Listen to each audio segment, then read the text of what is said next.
और सभी लोग ठाकुर जी की आरती करेंगे।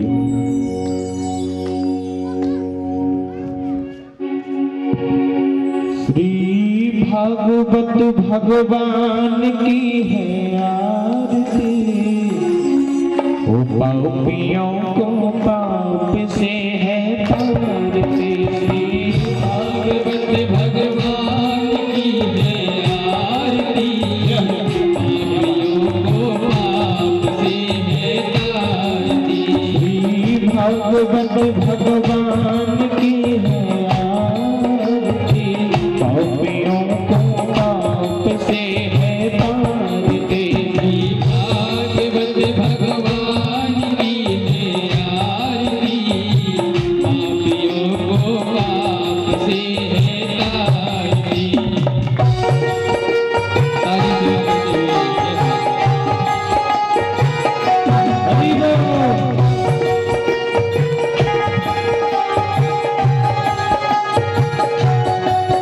ते अमर ग्रंथि मुक्ति पंथि पंचम वेद निरमला, नभ ज्योति जगाने भवना, ग्रंथि है मूर्ति पंथी है पंचम वेद निराला, ललनव ज्योति जगाने वाला। ये अमर ग्रंथि मुक्ति पंथि पंचम वेद निराला, नभ ज्योति जगाने वाला, ये अमर ग्रंथि है मूर्ति पंथी है पंचम वेद निराला, नव ज्योति जगाने वाला। आरती पापियों को पाप से है तारती, भागवत भगवान की है आरती, पापियों को पाप से है तारती। जय हो।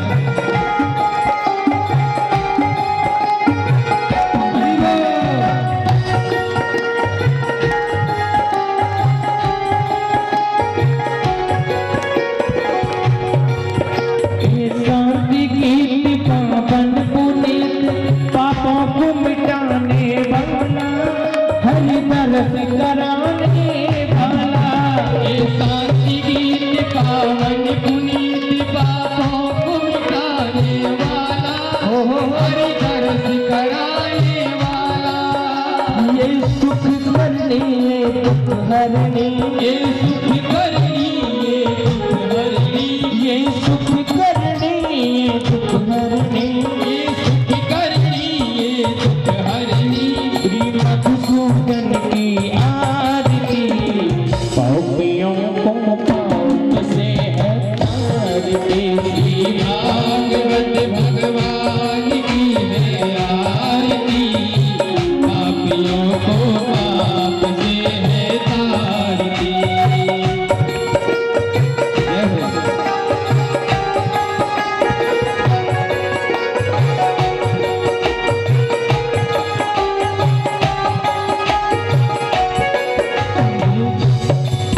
ये मधुर बोल जगबंदी खोल, सब मार्ग बताने वाला, बिगड़ी को बनाने वाला, ये मधुर बोल सदपंथी खोल, सन्मार्ग बताने वाला, बिगड़ी को बनाने वाला।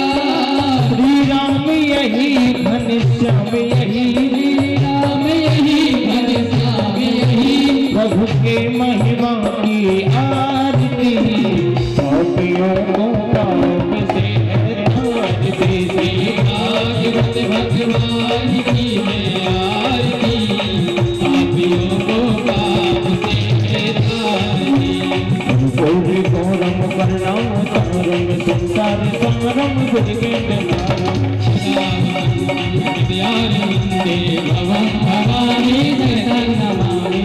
तुम्हें माता जगपिता तुम्हें तुम्हें बंधु सखा तुम्हें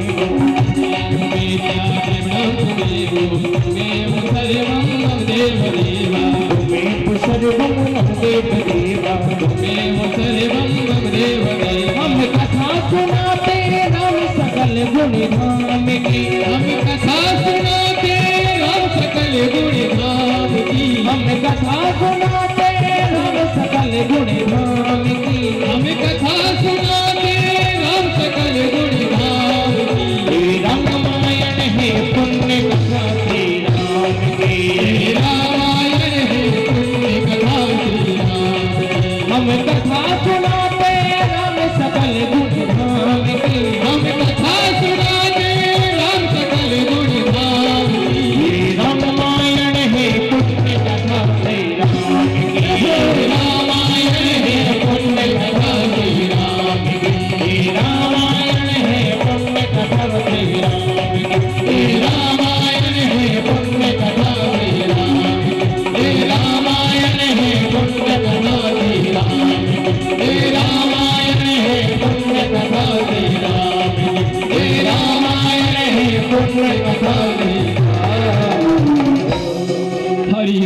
जलेन शीतलीकरणं पुष्पै देवाधिपतिनमः। ओम द्योः शान्तिरन्तरिक्षगुं शान्तिः पृथिवी शान्तिरापः शान्तिरो हृदयः शान्तिः वनस्पतयः शान्ति विश्वे देवाः शान्ति ब्रह्म शान्तिः सर्वगुं शान्तिः शान्तिरेव शान्तिः क्षमा शान्तिरेरे। हरि ओम जगनेन जगमय जन्त देवास्तानि धर्माणि प्रथमान्यासन्ना तेहनाकं महिमानः सचन्द्र यत्र पूर्वे साध्या सन्ति देवा। हरि ओम एकदन्ताय विद्महे वक्रतुण्डाय धीमहि तन्नो दन्तिः प्रचोदयात्। हरि ओम नन्दिनन्दिनाय विद्महे यशोदानन्दिनाय धीमहि तन्नो कृष्णः प्रचोदयात्। हरि ओम वृषभानुजायै च विद्महे कृष्णप्रियायै च धीमहि तन्नो राधा प्रचोदयात्। हरि ओम हंसाय विद्महे परमहंसाय धीमहि तन्नो सुखः प्रचोदयात्। सेवन्तिका विपुल चंपक पाटलाभ जय पुण्यागजाति कर भील रसाल पुष्प बिल्व प्रवाल तुलसी दल मंजरी त्वं पूजयामि जगदीश्वर में प्रसीद। नाना सुगंध पुष्पाणि यथा कालोद्भवानि च पुष्पाञ्जलिर्मया दत्तं ग्रहणा परमेश्वरा। मंत्र पुष्पांजलि समर्पयामि श्री प्राण पुरुषोत्तमाय नमः। बोलिए श्रीमद्भागवत महापुराण की श्री वेदव्यास जी महाराज की श्री सुखदेव जी महाराज की श्री परीक्षित जी महाराज की अनंत बलवंत श्री हनुमंत लाल जी महाराज की बांके बिहारी लाल की राधा रानी सरकार की गोवर्धन नाथ की जगत जननी मां शारदा माता की श्री शनिदेव महाराज की परम पूज्य श्री व्यास जी महाराज की आज के आनंद की सनातन धर्म की जय जय श्री राधे जय जय श्री राधे जय जय श्री राधे।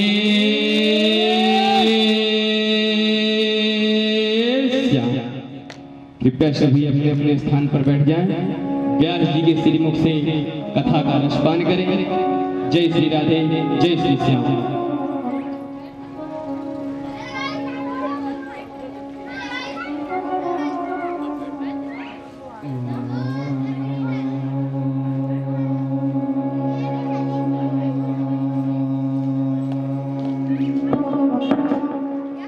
स्वस्ति श्री गणेशाय नमः।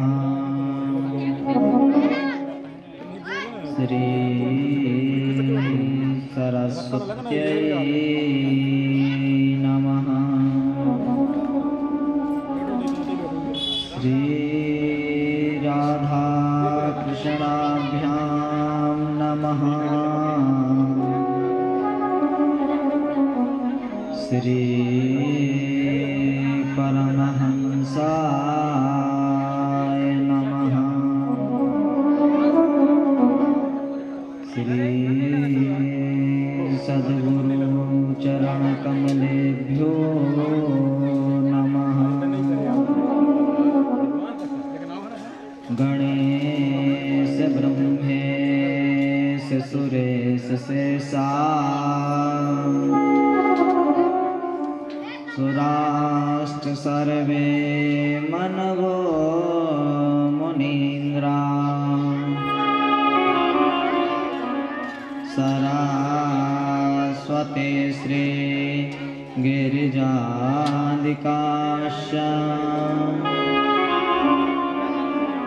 नमन्ति देव्या प्रणमामि तं विभुम्। नारायणं नमस्कृत्य नरं चैव नरोत्तमं देवीं सरस्वतीं व्यासं ततो जय मुदीरे मूकं करोति वाचालं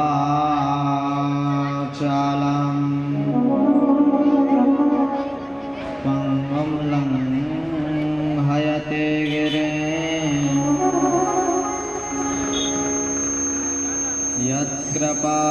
यत्कृपातमहं वन्दे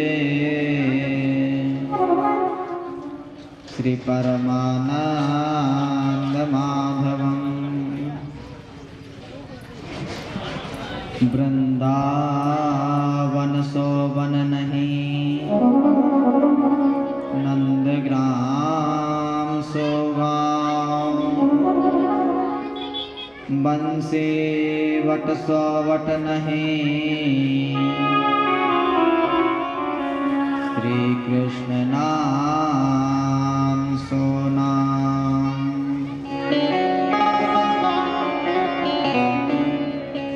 जय जय श्री राधा रमण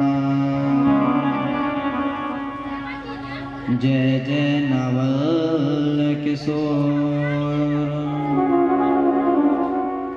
जय गोपी चित चोर प्रभु जय जय माखन चोर सिया राम में सब जग जानी करहु प्रणाम जोरि जोग पानी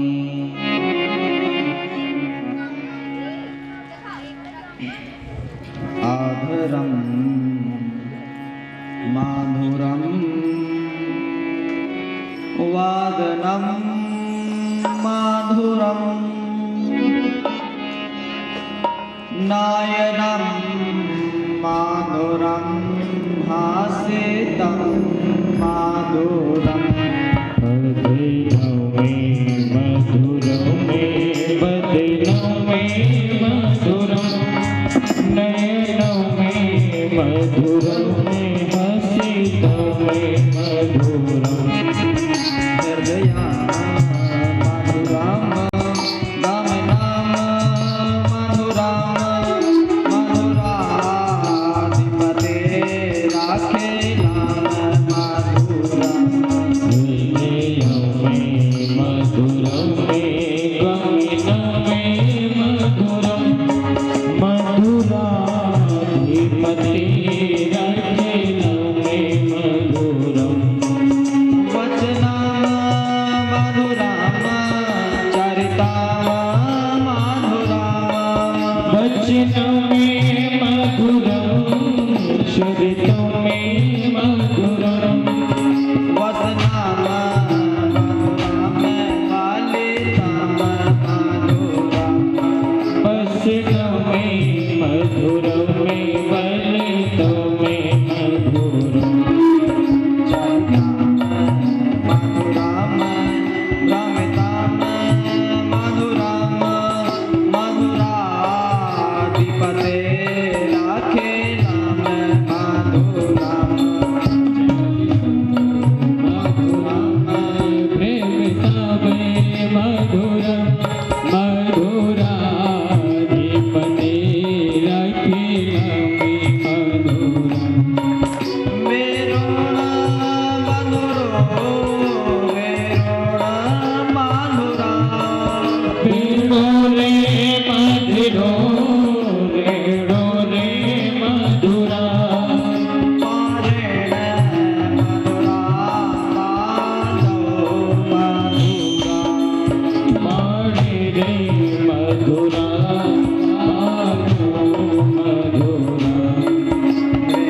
बोलिए सुखदेव जी महाराज की जय। श्री बांके बिहारी लाल की जय। राधा रानी सरकार की जय। माँ शारदा महारानी की जय। शनि भगवान की जय। श्रीमद्भागवत महापुराण की जय। जय जय श्री राधे। जगत सृजक, जगत पालक, जगत संहारक, जगत नियंता, जगदाधार, अखिल कोटि ब्रह्मांड नायक, अखिल कोटि सृष्टिबंध पारब्रह्म परमेश्वर श्री राधा दामोदर श्री बांके बिहारी लाल जी के चरणों में हमारा कोटि कोटि नमन। रास रसेश्वरी श्री राधा रानी जी, श्री सुखदेव जी महाराज, श्री वेद व्यास जी महाराज, राधा रानी सरकार की। आज गोविंद सरकार की हम आप पर विशेष कृपा है, जो आज हम आप परमात्मा के आदेशानुसार, परमात्मा की इच्छा से उनकी कथा श्रवण गायन करने के लिए यहाँ पास उपस्थित हैं।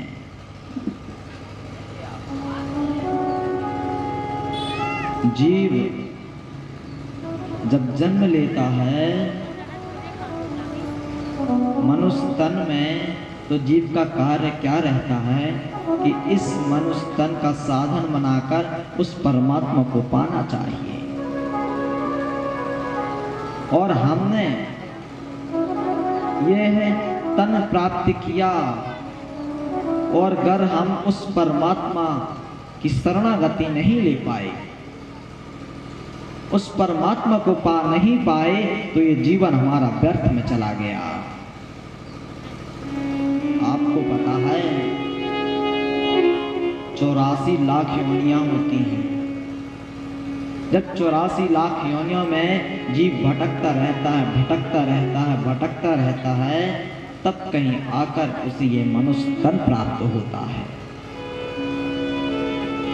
ये मनुष्य तन इस अंधकूप से निकलने का द्वार है।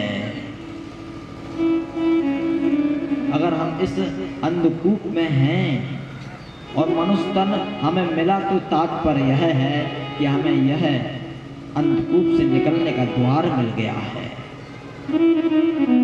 और अगर हम मनुष्य तन में भी अगर इस द्वार से बाहर नहीं गए तो हमें पुनः 84 लाख योनियों में फिर से भटकना पड़ेगा, क्योंकि मनुष्य में ही वो शक्तियां हैं जो परमात्मा को प्राप्त करने में समर्थ हैं।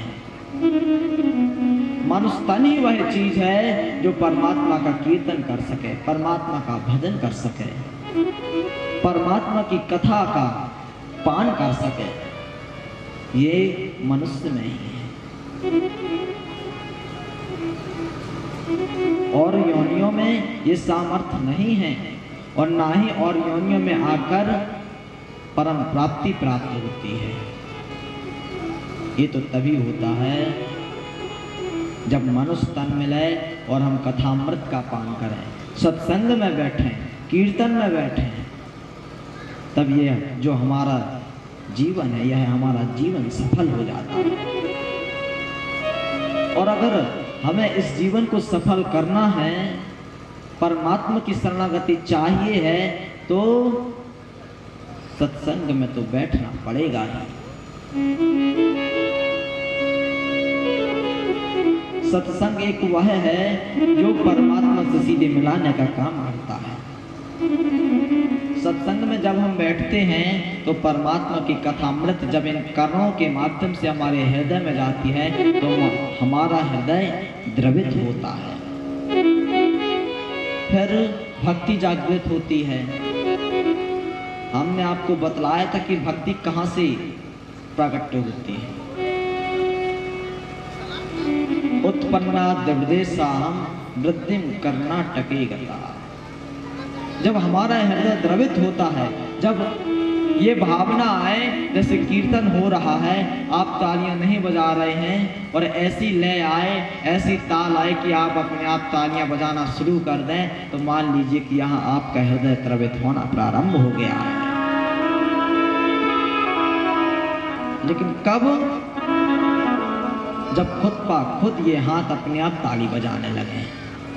जो ये शरीर है, अभी जब हम चाहें तब झूमते हैं। हमने यहाँ देखना चाहा तो हम इस तरफ मुड़ गए, यहाँ देखना चाहा तो इस तरफ मुड़ गए। लेकिन जब ये शरीर अपने आप झूमने लगे, इस शरीर को इंद्रियों का जब आदेश ना मिले फिर भी यह झूमना प्रारंभ करते, तब हमारा हृदय द्रवित होता है ना। जब भजन कीर्तन होवे तो कैसा व्यक्ति झूम झूम की तालियां बजाता है। जब तालियां अपने आप बजने लगे, जब झूमना अपने आप प्रारंभ हो जाए तो समझ लीजिएगा कि आपका हृदय द्रवित हो गया। हृदय द्रवित हो गया मतलब आपके हृदय में भक्ति जागृत हो गई। फिर लिखा है वृद्धिं कर्नाटके गता। फिर जब भगवान की कथामृत का पान, ओहो, भगवान के विषय में चर्चा श्रवण करना, भगवान की जीवनी को पढ़ना, भगवान के जीवन को समझना, जब इन कर्णों के माध्यम से हम ये श्रवण करते हैं तो भक्ति हमारी वृद्धि होती है, भक्ति हमारी बड़ी होती है। लेकिन कब? जब हम कथामृत का पान करेंगे, जब हम सत्संग में बैठेंगे, तालियां बजाएंगे, झूमेंगे, तब हमारे अंदर भक्ति जागृत होगी। और जैसे हमारे अंदर भक्ति जागृत होगी तो हम सत्संग में बैठना प्रारंभ कर देते हैं। और जब हम सत्संग में बैठते हैं तो हमारा मन, हमारा चित्त परमात्मा की चरणों में लीन हो जाता है। और जब हमारा मन, जब हमारा चित्त परमात्मा के चरणों में लीन होता है तो हमें परमात्मा की शरणागति प्राप्त हो जाती है। इस अंधकूप से हमें छुटकारा मिल जाता है, लेकिन कब? सिर्फ और सिर्फ मनुष्य तन में। अगर हमने मनुष्य तन में यह सब नहीं किया तो पुनः हमें 84 लाख योनियों में भटकना पड़ेगा। पुनरपि जन्मम पुनरपि मरणम, पुनः जन्म पुनः मरण, फिर जन्म फिर मरण, फिर जन्म फिर मरण। मनुष्य तन ही है जो मुक्ति का द्वार है। लेकिन ये मुक्ति है ना, जो अगर हम नहीं प्राप्त कर सके तो ये जीवन हमारा व्यर्थ हो जाता है। भक्ति के बारे में बताएं। भक्ति ऐसी करनी चाहिए। ऐसा लोग कहते हैं कि महाराज जी हम ना प्रतिदिन प्रातः काल उठ करके सूर्य नारायण भगवान को जल चढ़ाते हैं, उसके बाद बढ़िया एक माला जाप करते हैं। एक माले पे कितनी गुरियां? 108। और आपने 108 बार परमात्मा का नाम ले लिया तो क्या आपने भक्ति कर ली? इसे भक्ति कहते हैं। 108 बार परमात्मा का नाम लेना भक्ति नहीं होता है। ये तो आपने अपनी ड्यूटी निभा दिया ना, कि सुबह उठे, सूर्य नारायण भगवान को जल अर्पण किया और 108 बार परमात्मा का नाम ले लिया, हो गई ड्यूटी पूरी। अरे जब वह परमात्मा हमें अनगिनत सांसें देता है तो हम परमात्मा का नाम गिनकर क्यों लेते हैं? कल हमने बतलाया था सांसों की माला में सुमिरो में हरि का नाम। सांसों की माला पे हर श्वास श्वास पे हरि का नाम लेना चाहिए। जरूरी नहीं कि हम प्रातः काल 108 बूरियां कर लें, फिर सारा दिन न परमात्मा को पूछें, न परमात्मा का ध्यान दें, न परमात्मा का स्मरण करें, और जब विपत्ति आवे सो दौड़े आए, हे प्रभु राज राखो, लाज राखो, कृपा करो। ये तो गलत बात है। अरे भक्ति ऐसी करनी चाहिए, आप नित्य प्रतिदिन परमात्मा का नाम लें, हर क्षण, हर पल, हर सेकेंड नाम लें। और जिस दिन आप नाम किसी वजह से ना ले पाए तो परमात्मा सोचे कि क्या बात है, आज गौरीबंद वासियों ने हमारा नाम क्यों नहीं लिया? कहीं गौरीबंद वासी किसी विपत्ति में तो नहीं है, तो वैकुंठ से परमात्मा गौरीबंद पे आए, अपने भक्त को देख लें। ऐसी भक्ति करें। जब आप परमात्मा का चिंतन हर क्षण करेंगे, हर पल करेंगे, तो परमात्मा भी आपका चिंतन करेंगे। ये यथा माम प्रपद्यन्ते तांस तथैव भजाम्यहम् मम वर्तमान वर्तन्ते मनुष्याः पार्थ सर्वशः। जो जिस तरह परमात्मा को भजता है, अच्छे स्थिति से भजेगा, अच्छे भाव से भजेगा, तो परमात्मा भी उसे वैसे ही बचते हैं। और अगर हमने सिर्फ दुख में परमात्मा को भजा और सुख में भूल गए, तो फिर परमात्मा भी ऐसा ही करते हैं। परमात्मा भी फिर साथ दे देते हैं। फिर बाद में जिस तरह आप परमात्मा को छोड़ देते हैं, तो परमात्मा भी आपको छोड़ देते हैं। कल हमने बतलाया था, दुख में सुमिरन सब करें, सुख में करें न कोई, और जो सुख में सुमिरन करे तो दुख काहे का।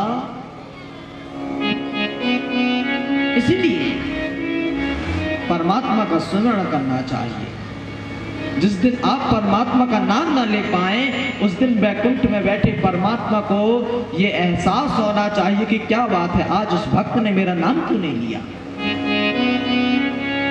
आप किसी कष्ट में भी होंगे तो परमात्मा आपको कष्ट से निवारण करने के लिए चले आएंगे। भक्त में बहुत शक्तियां हैं। आप और हम कल भक्त की शक्ति से परिचय हुए हैं। भक्त प्रहलाद की कथा हमने श्रवण की है। भक्ति में इतना सामर्थ्य होता है, भक्ति में इतनी शक्ति होती है कि प्रहलाद जी की भक्ति को देख लें। प्रहलाद जी की भक्ति में इतनी शक्ति थी कि उन्होंने एक खंबे से नरसिंह भगवान को प्रकट कर दिया था। लेकिन ये तभी होता है जब भक्ति होती है, भक्ति में शक्ति होती है, श्रद्धा होती है।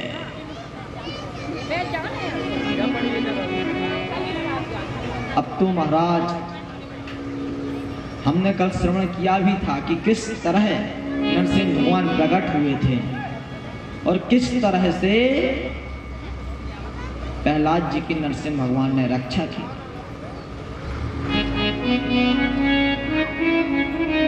जब हिरण्यकश्यप का उद्धार किया, नरसिंह भगवान ने अपने नाखूनों से उनकी आत्मा चीर दी थी। बहुत क्रोध में हो गए थे नरसिंह भगवान। जब भगवान क्रोध में हुए तो सारे देवी देवता सोचे कि आखिर अब क्या किया जाए, क्या किया जाए, क्या उपाय किया जाए जिससे नरसिंह भगवान प्रसन्न हो जाए। एक बार क्या बोलना पड़ेगा हाथ उठा करके? ऐसा नहीं होता, ऐसा थोड़ी होता है कि धीरे से बोल दिया राधे राधे। जोर से बोलना है। केवल आप बस जोर से बोलेंगे क्या? तो महाराज हम तो कभी जोर से बोलते ही नहीं है। तो बोलना चाहिए कि नहीं बोलना चाहिए? बोलना चाहिए, क्योंकि राम का नाम लेने में कोई पाप नहीं होता है। हर क्षण, हर पल, हर सेकंड में हमारी स्मृति में राम का नाम गूंजना चाहिए, राधे राधे की गूंज होनी चाहिए। आपको पता है वृंदावन, अच्छा यहाँ पास वृंदावन कौन कौन गया है? हाथ उठाइए। वृंदावन जाने वाले हाथ उठाइए। काफी लोग गए हैं। तो आप लोग एक विषय देखे होंगे, अद्भुतता का विषय, कि जब भी वृंदावन में जाते हैं तो वृंदावन का पासवर्ड आप लोगों को पता है? वृंदावन गए तो पासवर्ड तो पता होना चाहिए, क्योंकि जब तक आप जैसे किसी का मोबाइल ले लें, उसमें आजकल सुरक्षा रहती है ना, सिक्योरिटी गार्ड, वो सिक्योरिटी रहती है पासवर्ड की, और जब तक वह पासवर्ड ना डालो तब तक वह आप चला नहीं सकते हैं। तो वृंदावन का भी एक सिक्योरिटी है, वहाँ का भी एक पासवर्ड है। तो अगर आपने वह पासवर्ड नहीं डाला होगा तो आप वृंदावन में प्रवेश नहीं कर सकते। आपको पता है वृंदावन का पासवर्ड क्या है? वृंदावन का पासवर्ड है राधे राधे का नाम। पता है आपको? वहां हॉर्न नहीं चलती है, न वहां किसी का नाम लेकर अलग करते हैं। वहां तो पता है राधे राधे बोल करके रिक्शा वाले हुए, टेम्पू वाले हुए, राधे राधे का नाम लेंगे, कहेंगे अरे राधे राधे, थोड़ा हटो। राधे का नाम वहां का पासवर्ड है। और फिर आप राधे का नाम इतनी धीरे से ले रहे हैं। जब यहाँ इतनी धीरे से ले रहे हैं तो फिर वहां जाएंगे तो वहां तो राधे राधे बोलना पड़ेगा, और दिन में एक नहीं, दो नहीं, 50 नहीं, हजारों हजारों बार बोलना पड़ेगा। तो आदत तो चाहिए। आजकल फोन लगाते तो हेलो,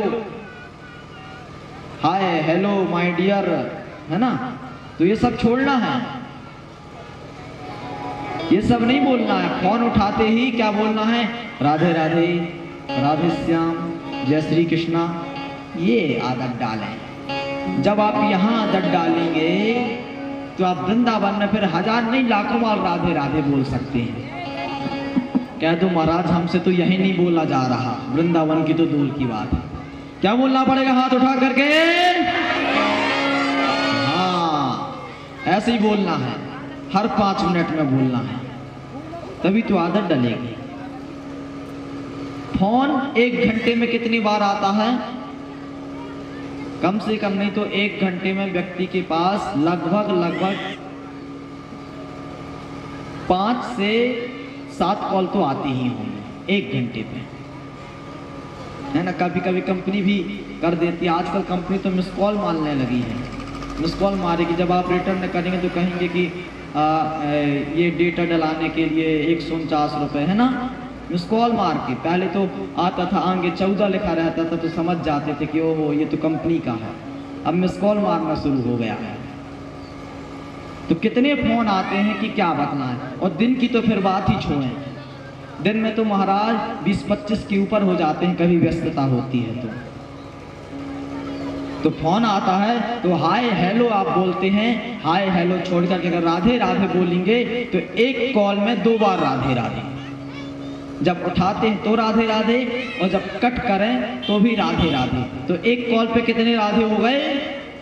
4 राधे हो गए ना, 2 उठाते समय और 2 कट करते समय, एक कॉल पे 4 राधे। और अगर दिन में 25 कॉल आ गई तो दिन के कितने राधे राधे हो गए? हाँ, क्या बात है। इस बच्चे के लिए तालियां बजाइए सभी लोग। 100 राधे राधे। बेटा आदत डालो राधे राधे बोलने की, ठीक है, आदत डालना चाहिए। हाय हेलो की आदत तो ऐसी पड़ी है कि क्या बतलाएं, राधे राधे नाम की नहीं पड़ी है आदत। और ये आदत पड़ती नहीं है, आदत ये हमारी डालनी चाहिए। हाय हेलो तो अपने आप अंदर से आता है। पता है आपको, जो बुराइयां होती हैं, जो अच्छी चीज नहीं है, वो अपने आप हमें ज्ञान हो जाता है। और जो अच्छी चीज होती है, जो अच्छाई है, उसका ज्ञान नहीं होता है, उसको समझने की आवश्यकता पड़ती है, उसे कोई समझाने वाला चाहिए।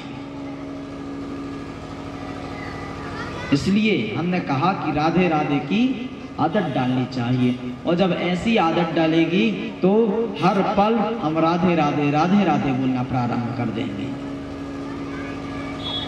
हमारा प्रसंग था कि जब नरसिंह भगवान ने हिरण्यकश्यप को चीरा, उद्धार किया उसका, तो नरसिंह भगवान बहुत ही क्रोधित, अत्यंत क्रोधित नरसिंह भगवान।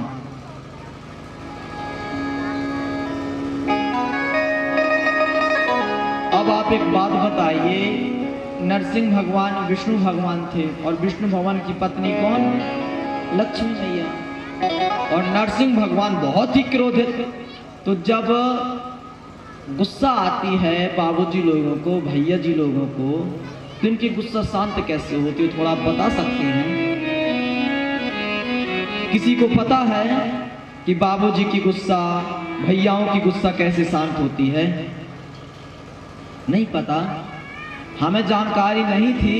लेकिन पिछले कार्यक्रम में एक वृद्ध ने बतलाया था, उन्होंने कहा था कि जब भी बाबूजी लोग, जब भी भैया जी लोग गुस्सा होवे ना, तो उनकी श्रीमती जी को उनके सामने खड़ा कर तो गुस्सा अपने आप शांत हो जाएगा।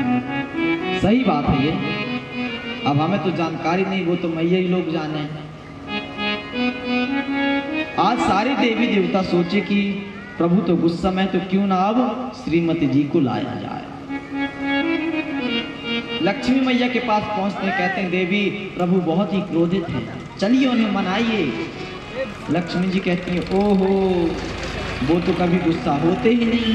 शांताकारं भुजगशयनं पद्मनाभं सुरेशं विश्वाधारं गगन सदृशं मेघवर्णं शुभांगं। शांताकारं, शांत स्वभाव के हैं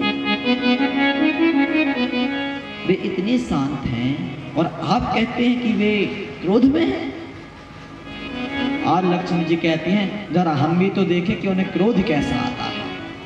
अब तो महाराज थाल सजाया, थाल में पुष्प, हल्दी, चावल, कुमकुम इत्यादि सब रखती हैं, और जाती हैं लक्ष्मी जी कहाँ?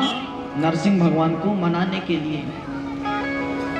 अब ज्यों ही नरसिंह भगवान ने देखा, ओहो लक्ष्मी जी आ रही हैं, तो एक पैर पटका जमीन पे, और ज्यों ही दहाड़ लगाई, सो लक्ष्मी मैया थाल पटक करके कहीं, हाय दैया ये मेरे पति ना हैं, मेरे पति मुझे ऐसा कभी नहीं चिल्लाते, ऐसा कभी नहीं डांटते। थाली पटक करके भाग गई। अब जहां पत्नी भी काम ना आई, तो अब प्रसन्न कौन कर सकता है?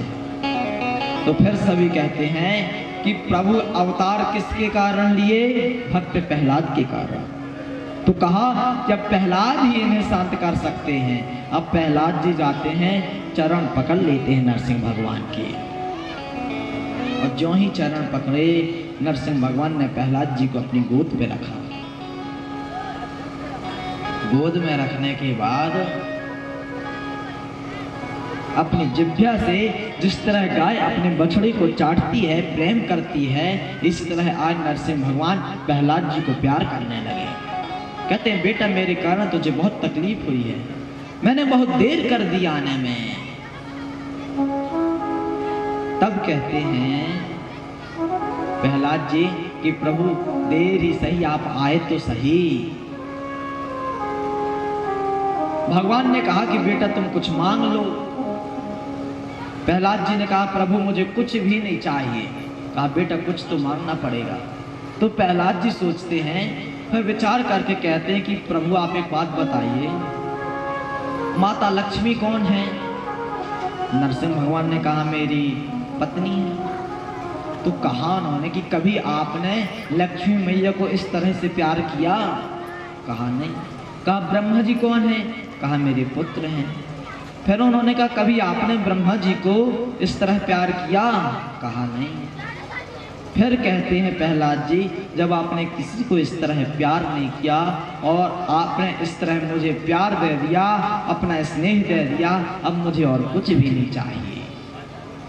आज नरसिंह भगवान प्रसन्न होते हैं, कहते हैं बेटा आपकी कामना क्या है? आज प्रहलाद जी कहते हैं कि प्रभु अगर आप कुछ देना ही चाहते हैं तो बस इतना करिएगा कि मेरे पिता हैं तो दुष्ट, हैं तो राक्षस, हैं तो दैत्य, लेकिन उन्हें नरक में जाने मत दीजिएगा, उन्हें नरकवासी मत बनाइएगा। अब तो महाराज नरसिंह भगवान मुस्कुराते हैं और कहते हैं बेटा जिस घर में, जिस कुल में, जिस खानदान में तेरे जैसा भक्त जन्म ले ले, उसकी 7 पीढ़ी मातृ तरफ की और 7 पीढ़ी पितृ तरफ की अपने आप वैकुंठ लोक पहुंच जाती है। और फिर ये तो तेरे पिता हैं, इन्हें कभी भी नरक पे नहीं भेजा जाएगा, तू चिंता मत कर। आज देखें परमात्मा लक्ष्मी जी के मनाने से नहीं माने और आज अपने भक्त के मनाने से मान जाते हैं। इस तरह प्रहलाद जी की कथा भागवत में आती है और भागवत में लिखा है कि जो भी भक्त प्रहलाद की कथा ध्यान लगाकर, मन लगाकर और चित्त से सुनता है, उसके घर में और उसकी संतान के अंदर और उसके हृदय में भक्त प्रहलाद की तरह भक्ति जागृत हो जाती है। और फिर यहीं पास सप्तम स्कंद समाप्त होता है और यहीं पास नारद जी युधिष्ठिर जी से विदा लेकर के चले जाते हैं। फिर इसके बाद आता है अष्टम स्कंद। अष्टम स्कंद में मनमांतर की विशेषता की गई है, विश्लेषण किया गया है। इसमें कहा गया है कि प्रभु हर मनवंतर में अलग अलग अवतार लेते हैं। अब परीक्षित जी ने सुखदेव जी से कहा प्रभु ये मनवंतर क्या है? तो मनवंतर बतला।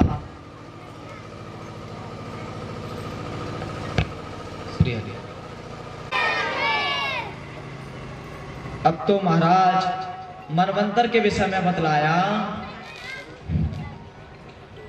सतयुग, त्रेता, द्वापर, कलयुग, ये 4 युग होते हैं। सतयुग, त्रेता, द्वापर, कलयुग, इन चारों को मिलाकर के एक चतुर्युग होता है। और ऐसी लगभग 71 चतुर्युगी जब हो जाती है तो एक मनवंतर होता है। अब विचार करिए कैसी गणित है। 4 युग को मिलाकर एक चतुर्युग और लगभग ऐसी 72 चतुर्युगी को मिलाकर के एक मनवंतर और ऐसे 14 मनवंतर को मिलाते हैं तब कहीं जाकर एक कल्प होता है। गणित कर लीजिए कितना लंबा है। और इस एक कल्प की ब्रह्मा जी का दिन और इस एक कल्प की ब्रह्मा जी की रात्रि। और जब ऐसे ब्रह्मा जी 100 वर्ष तक जीते हैं तब कहीं जाकर हमारे परम परमात्मा परमेश्वर सिर्फ पलकें झुकाते हैं। विचार कर लीजिए कितना बड़ा गणित है। ब्रह्मा जी की कितनी बड़ी आयु कहलाई। और फिर कहते हैं सुखदेव जी की मनवंतर ऐसा होता है। और आपने मनवंतर के विषय में पूछा कि मनवंतर क्या है और किस प्रकार से है। तो जब 72 चतुर्युगी होती है तो एक मनवंतर, और ऐसे भगवान हर मनवंतर में अवतार लेते हैं। परीक्षित जी ने कहा गुरुदेव कोई एक मनवंतर की ऐसी कथा श्रवण कराइए। तो कहते हैं कि चाक्षुष मनवंतर में भगवान ने हरि अवतार लिया, गज और ग्राह का उद्धार किया। परीक्षित जी ने हाथ जोड़कर कहा प्रभु जी कृपा करके श्रवण कराइए। तो आज सुखदेव जी बताते हैं आसीत गिरिवरो राजन त्रिकूटा इति विश्रुता क्षीरोदेनाव्रतः श्रीमान् योजनायुतमुच्छिता। अब तो महाराज त्रिकूट नामक पर्वत पे जंगल, और उस जंगल में एक गजराज रहता था, बहुत ही बलशाली, बहुत ही ताकतवर। और उस गजराज, गजराज का मतलब समझ गए ना आप लोग। गज किसे कहते हैं? हाथी को। और वह गजराज था, उस समय राजा था जंगल का। अब तो महाराज उससे सारे जानवर डरते थे। गर्मी का समय आया, गर्मी के समय में दोपहर में वह सरोवर में स्नान करने के लिए जाता है। जब सरोवर में स्नान के लिए गया तो क्या होता है, सरोवर में एक मगरमच्छ बैठा हुआ था। कौन था? मगर। और जब सरोवर में गया स्नान करने लगा तो पानी वह गंदा कर दिया सरोवर का। और जो ही पानी गंदा हुआ तो मगर को आया क्रोध कि एक तो हमारे सरोवर में आकर स्नान करता है, ऊपर से हमारा पानी गंदा करता है।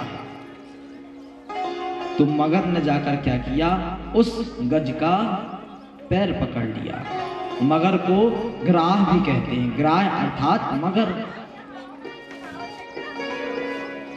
जब पैर पकड़ लिया तो गज ने सोचा कि होगा कोई छोटा मोटा जीव जंतु। जब इसे पता चलेगा कि ये मेरा पैर है गजराज का, तो अपने आप मेरा पैर छोड़ करके चला जाएगा। लेकिन ऐसा नहीं हुआ। ग्राह मगर जो था उसका पैर पकड़कर खींचते खींचते सरोवर के अंदर ले जाने लगा। जब वो काफी अंदर चला गया, डूबने की स्थिति आने लगी, तो अपने परिवार वालों को बुलाया। 50 हथनी उसकी और 100 बच्चे हाथी। सभी ने सूंड पे सूंड लगाकर उसे खींचना चाहा, बचाना चाहा,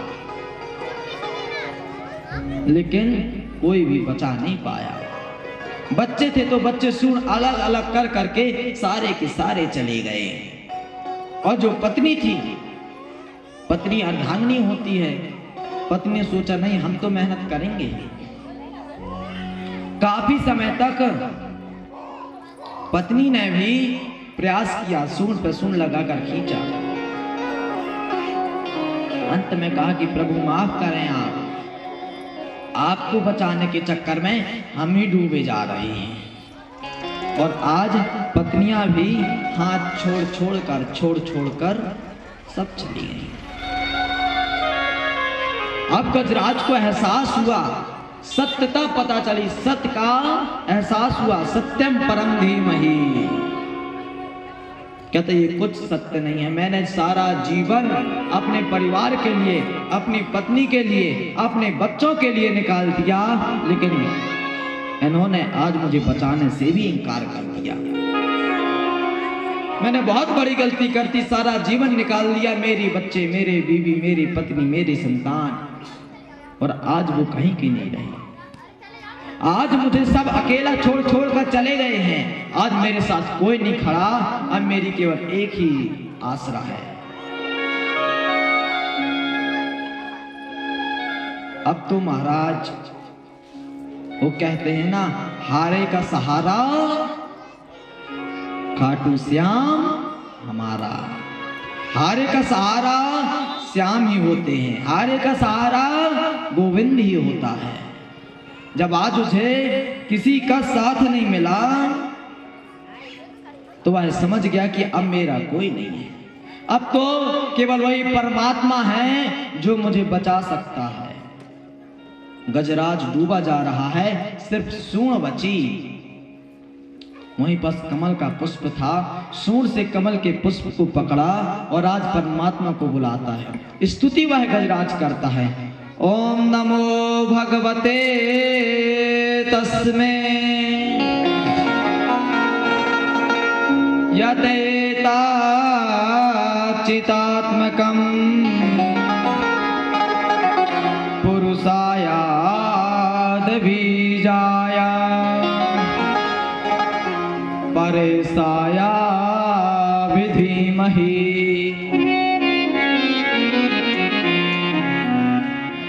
उस परम पुरुष परमात्मा को पुकारता है, ओम नमो भगवते तस्मै। किसी भी देवी देवता का नाम नहीं लिया गजराज ने। यह नहीं कहा कि हे ब्रह्मा जी आकर बचाइए, हे शंकर जी आकर बचाइए, हे गणेश जी आकर बचाइए, कुछ भी नहीं कहा। कहा कि इस सृष्टि के जगत पालक, जगत संहारक, अखिल कोटि ब्रह्मांड नायक आकर मेरी आप रक्षा करें। अब आप एक बात बताइए, जैसे वहां से काफी लोग जा रहे हों और आप किसी का नाम लेकर ना पुकारें, केवल चिल्लाएं, सुन रहे हो इधर आओ, सिर्फ यही बस चिल्लाएं, तो क्या कोई आएगा? आएगा कोई? कोई नहीं आएगा। जब तक आप उसका नाम नहीं पुकारेंगे तब तक कोई भी नहीं आएगा।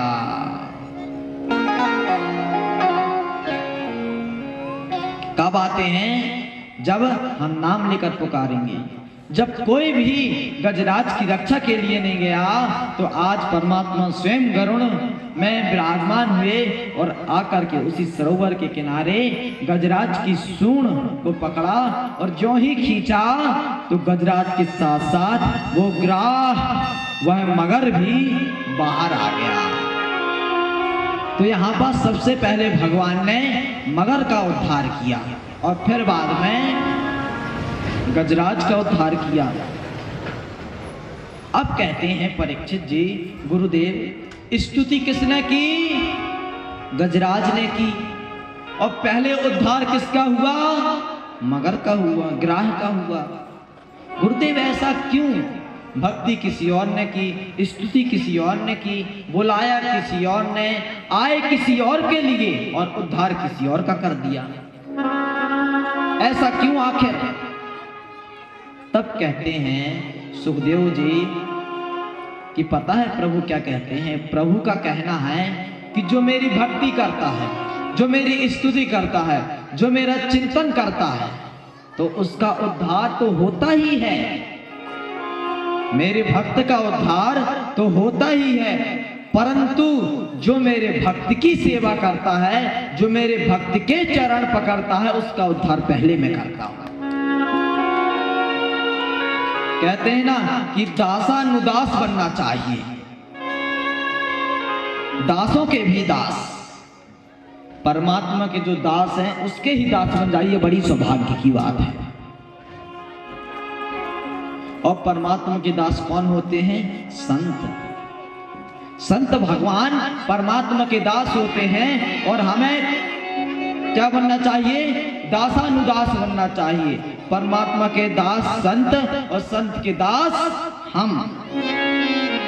जब हम संत की सेवा करेंगे, जब हम संत का पूजन करेंगे, स्मरण करेंगे, संत का संग करेंगे, तो संत का उद्धार तो होगा ही, साथ में पीछे पीछे हम भी चल देंगे संत के पीछे।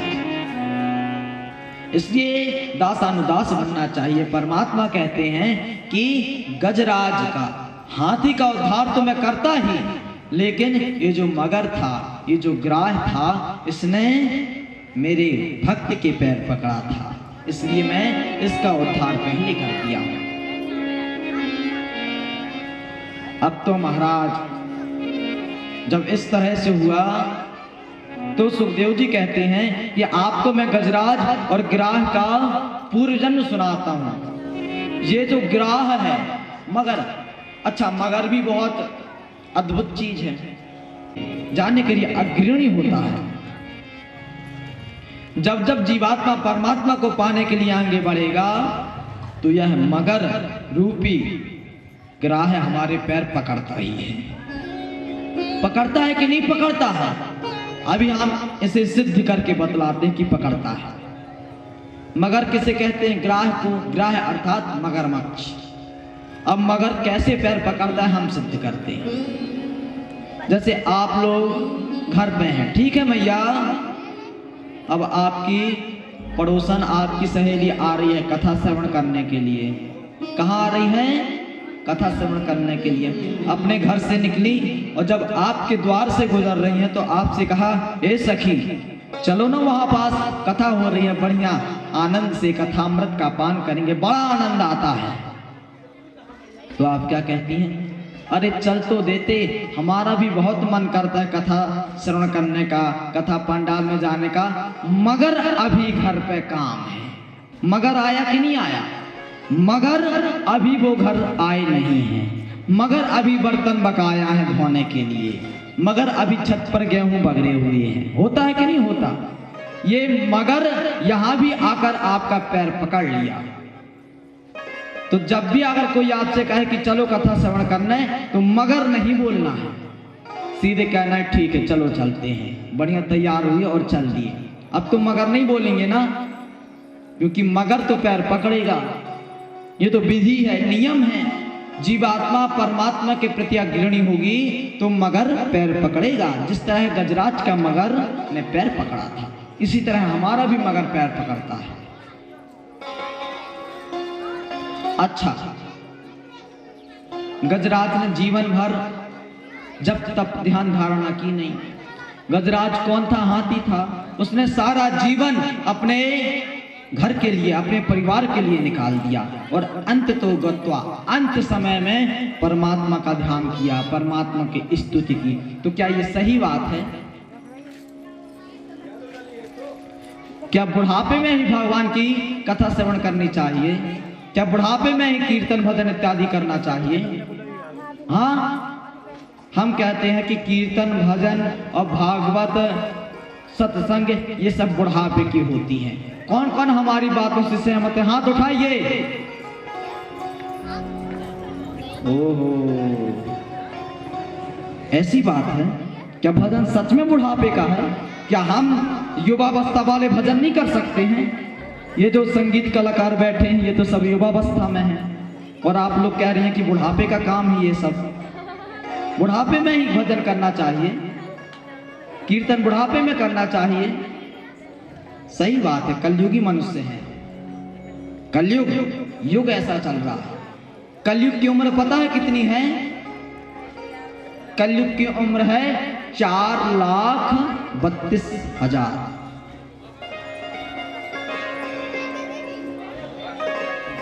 4,28,000 कलयुग की उम्र है। और अभी पता है कितना वर्ष चल रहा है? 5,123वां वर्ष ये वर्ष चल रहा है। अब सोचिए अभी कितनी उम्र बकाया है। और कलयुग में प्रायः जितने जीव रहेंगे ना, वो सब बुढ़ापे में भजन वाले ही हैं।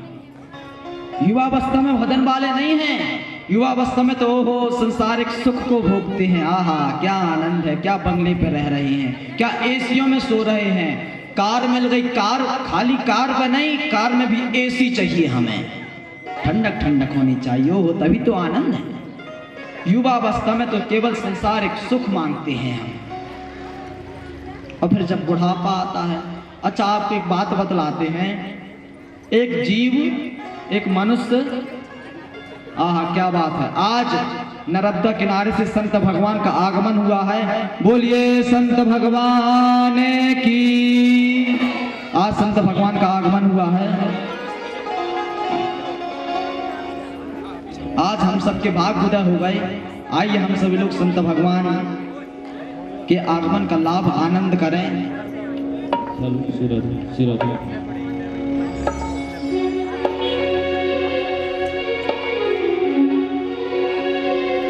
आग लगी आकाश में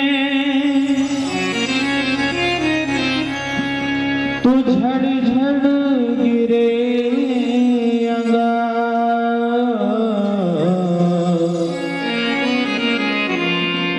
संत न होते जगत में तो जल भरता संसार। तो कहना है संत भगवान के लिए आप पधारे हैं भाग्य हमारे, अब अभिनंदन है वो बंदन है, वो बंदन है, सच सच बंदन है। आप पधारे हैं भाग्य हमारे, आप पधारे हैं भाग्य हमारे, अब अभिनंदन है वंदन है, सच सच बंदन है, वंदन है, सच सच बंदन है। काली सेवा करते हुए बोलिए संत भगवान की।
आपने कृपा जो कीजी हम पे भाग्य हमारे, आपने जो कृपा कीजी भाग्य हमारे। और हम सब घर में पुष्प माल लेकर जोड़े तुम्हारे, घर में पुष्प माल लेकर गणे जोड़े तुम्हारे। और कहना है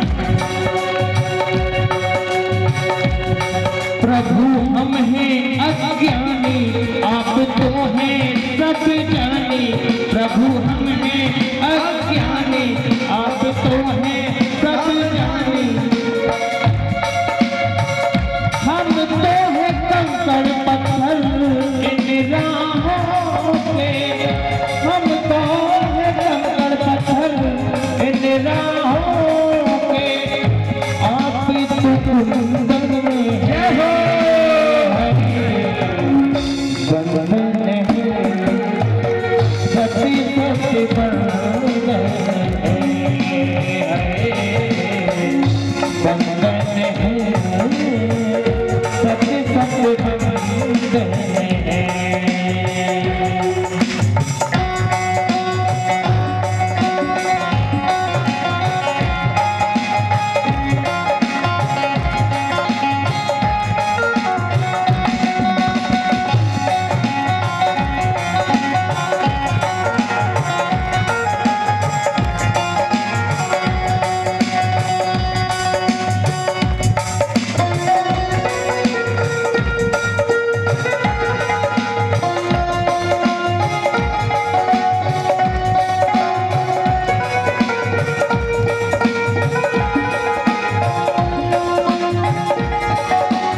वंदन है,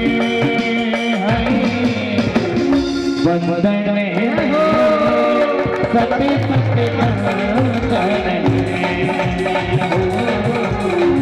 वंदन है सत्य सत्य वंदन, सत्य सत्य वंदन, अब अभिनंदन सत्य सत्य वंदन। बोलिए संत भगवान की जय हो।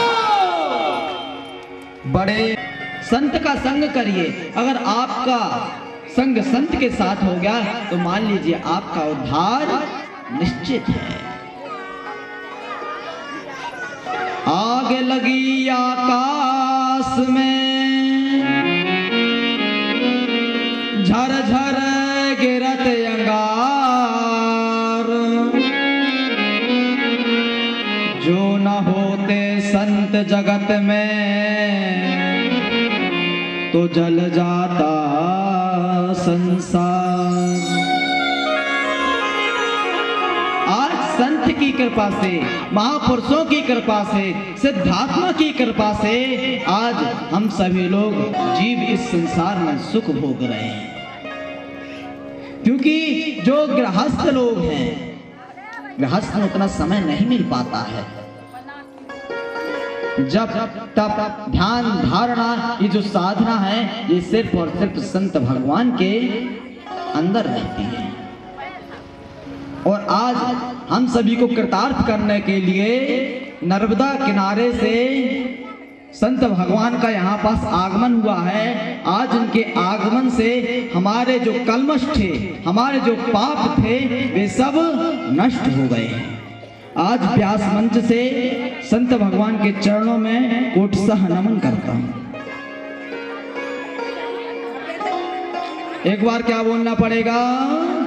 बोलिए संत भगवान की, बाके बिहारी लाल की।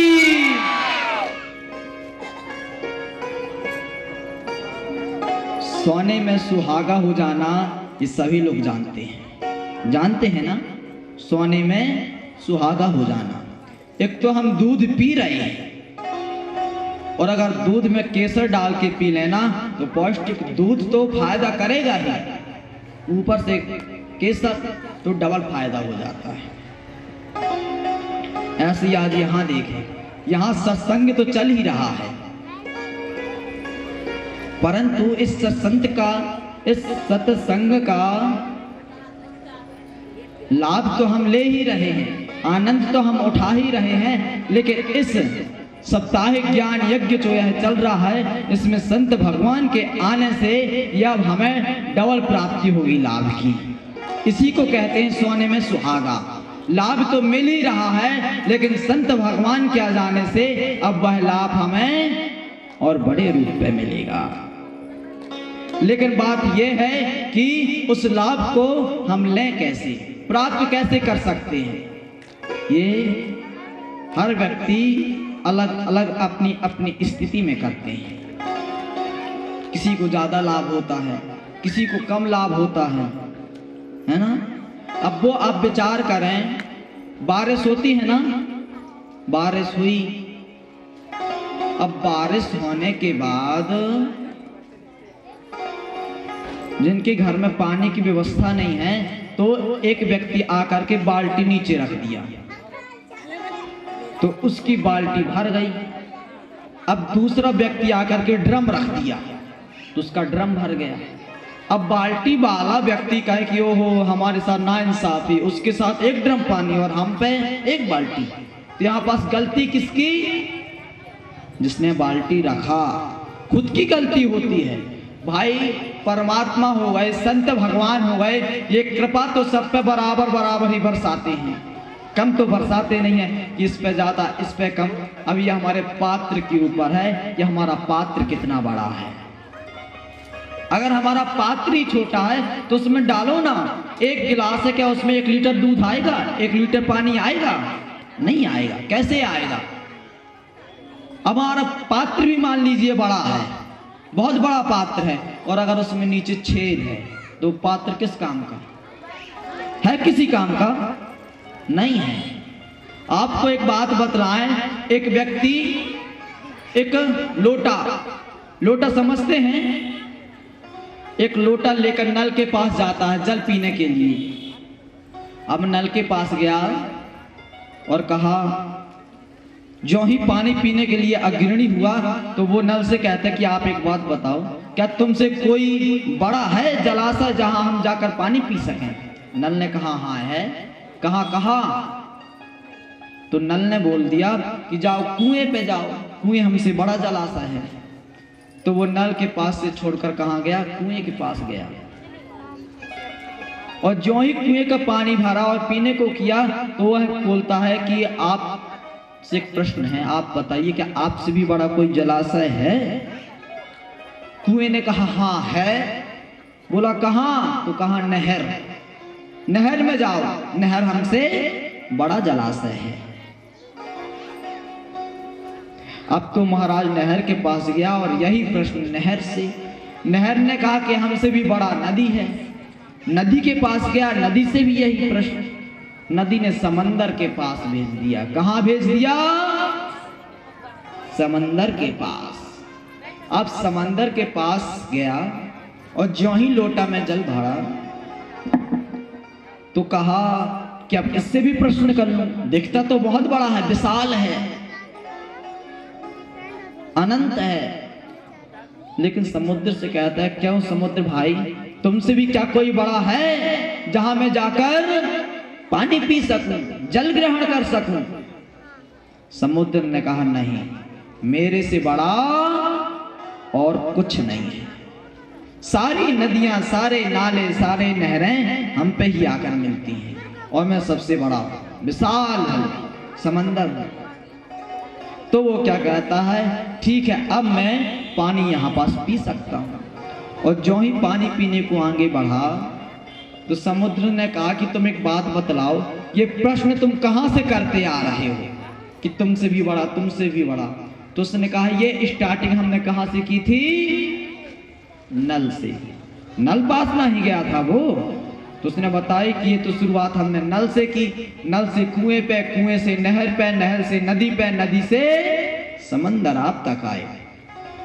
समंदर ने कहा कि अब एक प्रश्न हमारा भी है। कहा क्या? तो समंदर ने कहा कि आप एक बात बताइए, आपके पास पात्र कितना है? तो वह लोटा दिखा दिया, कहा ये है। तो उसने कहा समंदर ने कि अरे तेरे पास जब पात्र इतना सा है तो तू बड़ा जलाशय क्यों ढूंढ रहा है? अरे भाई तुझे तो एक लोटा जल नल पे भी मिल जाता, लेकिन तू जलाशय ढूंढते ढूंढते समंदर तक क्यों आ गया? तेरा मकसद क्या है? तू तो प्यास वहीं बुझा सकता था। हमें ज्यादा की जरूरत नहीं है, हमारा पात्र कितना है ये देखना चाहिए। जिस तरह वह व्यक्ति तलाशते तलाशते वहां तक गया, कोई अंतर आया, कोई फायदा हुआ? नहीं हुआ। उसकी प्यास तो नल पे भी बुझ सकती थी। ऐसे ही हमारी दशा है। हमारा पात्र छोटा है लेकिन हम फिर भी बड़ा चाहते हैं कि नहीं? हर चीज बड़ी कामना करते हैं। जब हमारा पात्र ही छोटा है तो बड़ा चाह कर क्या करेंगे? बड़ा हमें प्राप्त होगा भी तो हम उसे ग्रहण नहीं कर सकते। ग्रहण तो हम उतना ही कर सकते हैं जितनी की हमें आवश्यकता होती है। और हमने बतलाया कि पात्र भी हो तो अच्छा हो, ये ना हो कि नीचे छेद होए। वरना डालो कितना डालोगे, ज्ञान डालो, आशीर्वाद डालो, सब उच्छेद से निकल जाएगा। अच्छा, और किसी किसी के पात्र अच्छे भी होते हैं, बड़े भी होते हैं और छेद भी नहीं होता। तो पता है वो लोग क्या करते हैं? पात्र को उल्टा कर लेते हैं कि डालो, अब जितना डालोगे सब बह जाएगा, जितना डालना है डाल लो। तो ये तो हमारे ऊपर है, हमारी श्रद्धा है, हमारा भाव है, हमारी भावना है। संत भगवान आशीर्वाद दे रहे हैं, कथामृत का हम पान कर रहे हैं, आनंद ले रहे हैं, तो हमें यह देखना है कि हमारा पात्र कितना है। कहीं उस पात्र में छेद तो नहीं है, कहीं हमारा पात्र उल्टा तो नहीं रखा है, कहीं हमारा पात्र छोटा तो नहीं है। इस पे ध्यान देना है। और जब हम इस पर ध्यान देंगे तो पूर्ण रूप से आशीर्वाद हमें लाभ देगा। इसलिए हम प्रतिदिन से प्रथम दिवस से बतला रहे हैं कि जिस घर में संत का आगमन हो जाए, जिस ग्राम में संत का आगमन हो जाए, उनके कलमश नष्ट हो जाते हैं, उनके पाप नष्ट हो जाते हैं। और आखिर वो घड़ी आ ही गई। आज हमारे ग्राम में कथा पंडाल के अंतर श्री संत भगवान का आगमन हुआ है।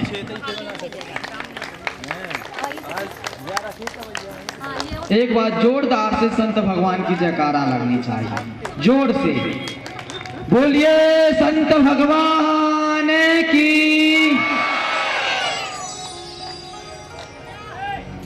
आगे की कथा में प्रवेश करें। हम कथा प्रसंग में थे। ये जो ग्राह था, मगर इसके पूर्व जन्म का हाल, ये हुहू नामक गंधर्व स्वर्ग में मनोरंजन कराता था। एक दिन गर्मी थी, सरोवर में स्नान करने के लिए आया।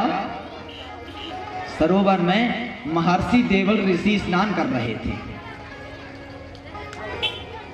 तो यह सरोवर के अंदर गया और महर्षि देवल का पैर पकड़ लिया। और जो ही पैर पकड़ा ऋषि का, तो ऋषि डरे और डर करके भागकर बाहर आए।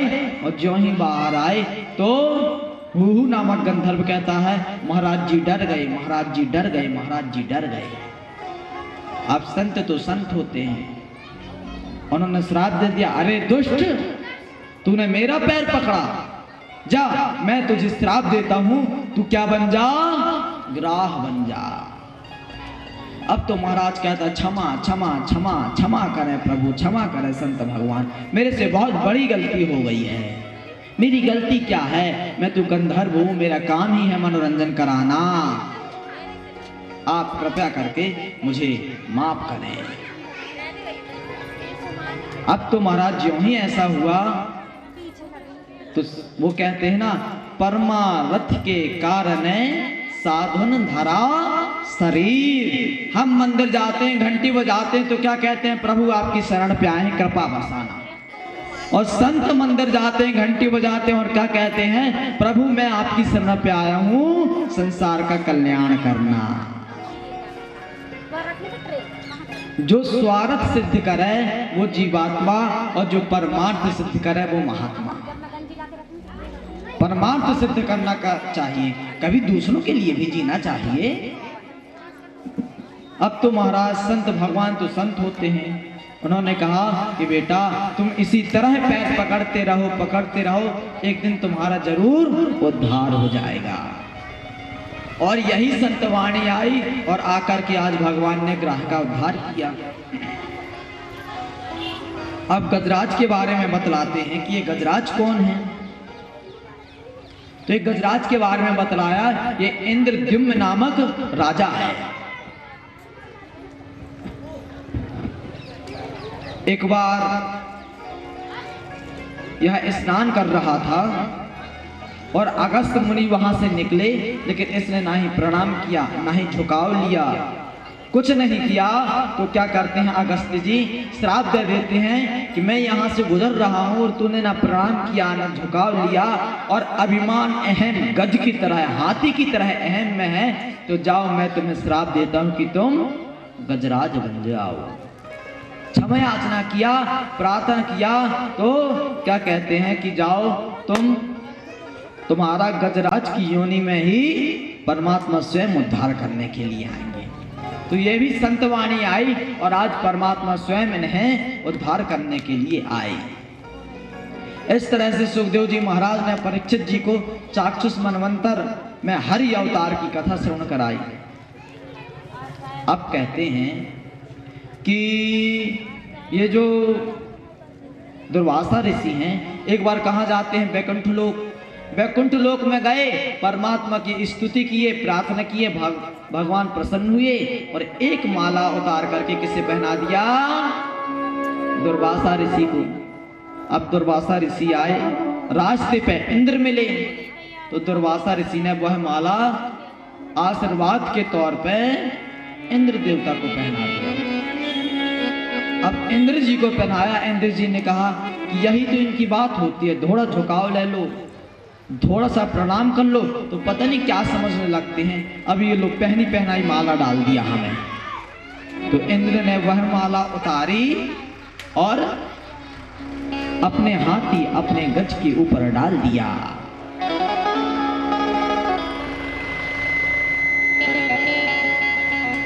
अब जो ही गज के ऊपर वह माला डाला तो गज की सूंड से वह माला गिरा और हाथी ने वह माला को अपने पैरों से कुचल दिया। दुर्वासा ऋषि ने कहा कि अरे इंद्र, तुम अपने मद में हो, इतना अभिमान आ गया है तुम्हें। जाओ, मैं तुम्हें श्राप देता हूं, तुम क्या हो जाओ? श्रीहीन हो जाओ।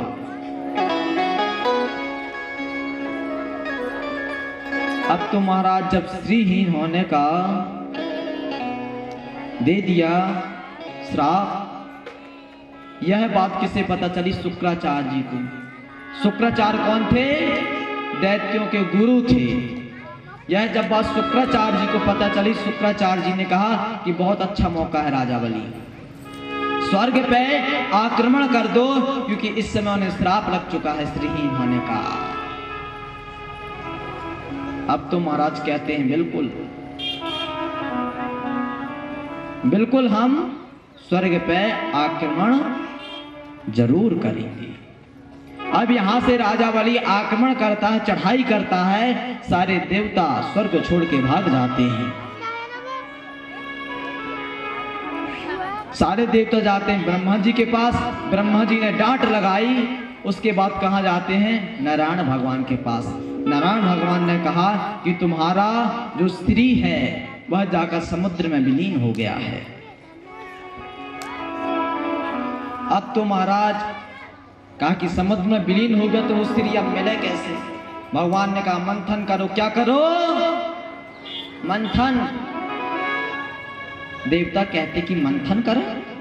अरे मंथन कैसे कर सकते हैं? अगर हम मंथन करेंगे तो उसमें ज्यादा लोगों की आवश्यकता पड़ती है। तो भगवान ने कहा कि जो दैत्य हैं वो तुम्हारे भाई ही तो लगते हैं। देखिए कश्यप जी की नेक अनेक पत्नियां, दिति, अदिति, कद्रु, विनीता, सुरसा इत्यादि।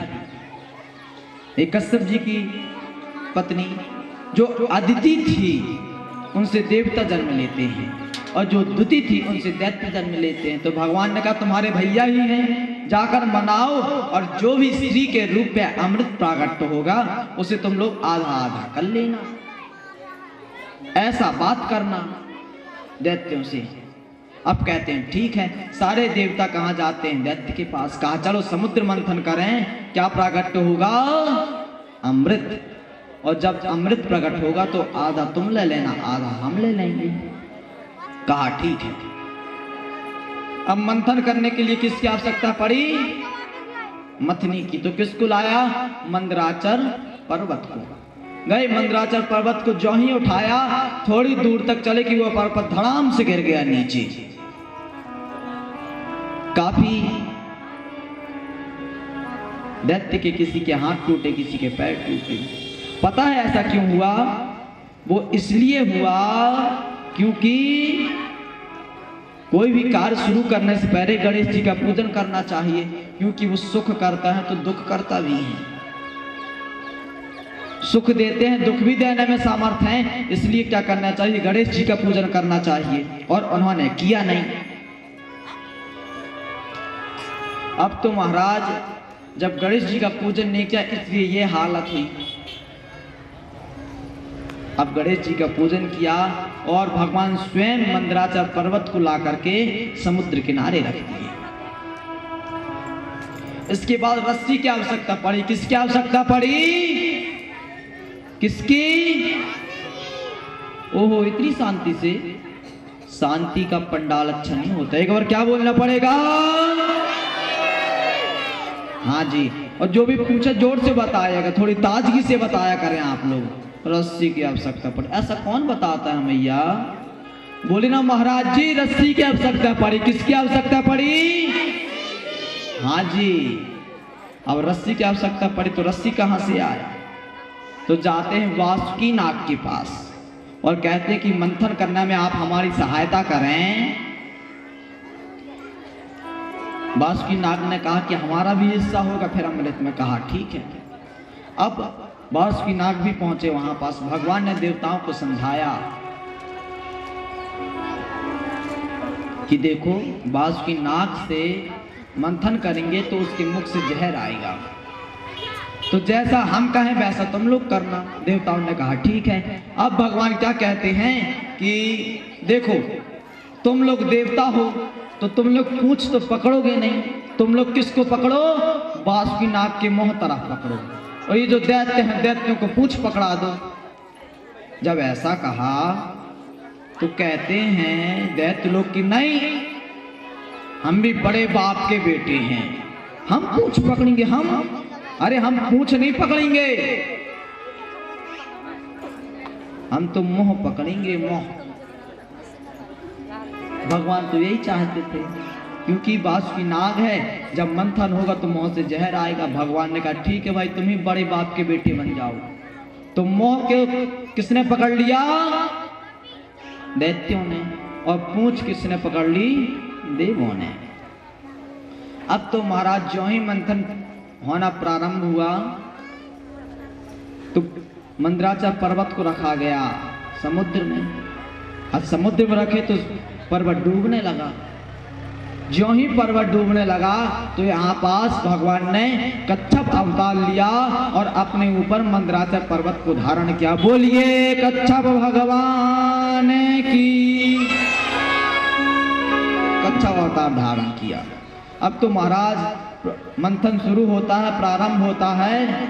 मंथन करते हैं, वासुकी नाग के मुख से जहर निकला। ऐसा वहशीला जहर कि आधे से ज्यादा दैत्य तो जहरीले हो गए, वहीं पास बेहोश हो जा रहे हैं। और देवता कहते हैं बड़ों बड़े बाप के बेटे, हम तो कह ही रहे थे कि हमें मुंह पकड़ा दो, लेकिन नहीं, हम पकड़ेंगे, हम भी कश्यप जी के संतान हैं। अब बेचारे दैत्य भी लगे हैं, अब क्या करें, फंस तो गए ही थे। तो मंथन करते करते करते करते सबसे पहले क्या प्रकट हुआ? हलाहल विष। अब जो ही हलाहल विष प्रकट हुआ तो सारा चराचर, सारा ब्रह्मांड जलने लगा। अब इसे ग्रहण करे तो कौन ग्रहण करे? क्योंकि जब तक ग्रहण नहीं करेंगे तब तक मंथन आगे प्रारंभ नहीं होगा। कहा चलो देवों के देव महादेव के पास जाते हैं। महादेव के पास प्रार्थना करते, देव देव महादेव भूतात्मन भूत भावना त्राहिना शरणापन्ना त्रैलोक्या दहनाद विषाद। अब तो महाराज कहते हैं देव देव महादेव भूतात्मन भूत भावना। हे देवों के देव महादेव, हम आपकी शरण पे आए हैं, हम बड़े परेशान हैं। मंथन किया, मंथन में यह हलाहल विष निकला। भगवान समझ गए कि ये क्यों आए हैं। भगवान ने माँ भवानी की तरफ देखा और कहा देवी ये हमें विष पिलाने के लिए आए हैं, तो क्या किया जाए। आज माँ भवानी कहती हैं कि जो कल्याण के लिए सही रहे, जो संसार के लिए सही रहे, आप वही कीजिए। शंकर भगवान समझ गए कि ये देवी क्या कहना चाहती हैं। शंकर भगवान ने तुरंत क्या किया? ततः करतली कृत्य व्यापी हलाहलम विषम अभक्षयन् महादेवः कृपया भूत भावना। अब तो महाराज करतली अंजलि बांधी और अंजलि में सारा विष हलाहल विष को ले लिया और रा कहकर मुख खोला और विष पान किया और मह कहकर बंद कर लिया। इस राम नाम के बीच में सारा का सारा हलाहल विष को अटका लिया गले में। अब जो ही गले पे अटकाया तो क्या हो गया, शंकर भगवान का कंठ नीला पड़ गया। तो यहां पास भगवान का नाम लग गया क्या, नीलकंठ। बोलिए नीलकंठ भगवान की। अब तो महाराज नीलकंठ नाम लग गया भगवान का। पता है परमात्मा शंकर जी के हृदय में विराजमान है, तो अगर अंदर विष करते हैं तो सोचते हैं शंकर जी जो हृदय में परमात्मा विराजमान है कहीं उनको तकलीफ ना आए, और अगर विष बाहर निकालते हैं बाहर तो ये संसार ये ब्रह्मांड चराचर जल जा रहा है। तो भगवान ने अपने कंठ में ही सारे विष को रख लिया। अब तो महाराज यहाँ पास और भी मंथन होता है, गज निकलता है, हाथी तो ये देवों को दे दिया गया, हर्ष निकलता है घोड़ा, ये दैत्यों ने रख लिया, अप्सराएं निकली स्वर्ग में कर दिया गया, कल्प वृक्ष निकला स्वर्ग में कर दिया गया। ऐसी ऐसी चीजें उत्पन्न होती गई और ये बांटते गए बांटते गए बांटते गए, एक देवता एक दैत्य, एक देवता एक दैत्य। उसी समय पहले एक बार माँ लक्ष्मी वैकुंठ लोक पर श्री हरि नारायण के चरण दबा रही थी, तो उन्होंने कहा प्रभु देखिए आजकल के युग में क्या लोग बनाते हैं, जन्मदिन मनाते हैं। कौन कौन जन्मदिन मनाता है, कोई नहीं मनाता। ओहो बता कोई नहीं रहा है। अभी जन्मदिन बन जाए तो अगरबत्ती जला के भूखने लगते हैं, happy birthday to you, many many returns of the day, है ना। जन्मदिन सब मनाते हैं। तो आज माता लक्ष्मी कहती है कि प्रभु पृथ्वी में सभी लोग अपना जन्मदिन मनाते हैं और हमें तो पता ही नहीं है कि हमारा जन्म कब हुआ, हमें भी जन्मदिन मनाना है। भगवान ने कहा देवी जन्मदिन आप कैसे मनाएंगे। कहा अच्छा प्रभु जन्मदिन ना सही तो आजकल ना पृथ्वी पे एक और प्रथा चली है। शंकर भगवान ने कहा एक और प्रथा, तो कहा हाँ प्रभु हाँ। शंकर भगवान ने कहा कौन सी, तो वो क्या कह देते हैं महाराज, मैरिज एनिवर्सरी, है ना, मैरिज एनिवर्सरी चली है।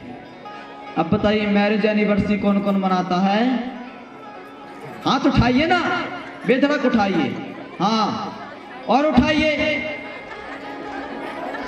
मैया लोग उठाइए।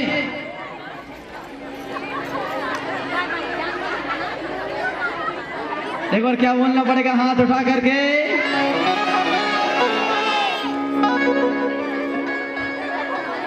मैरिज एनिवर्सरी मनाते हैं।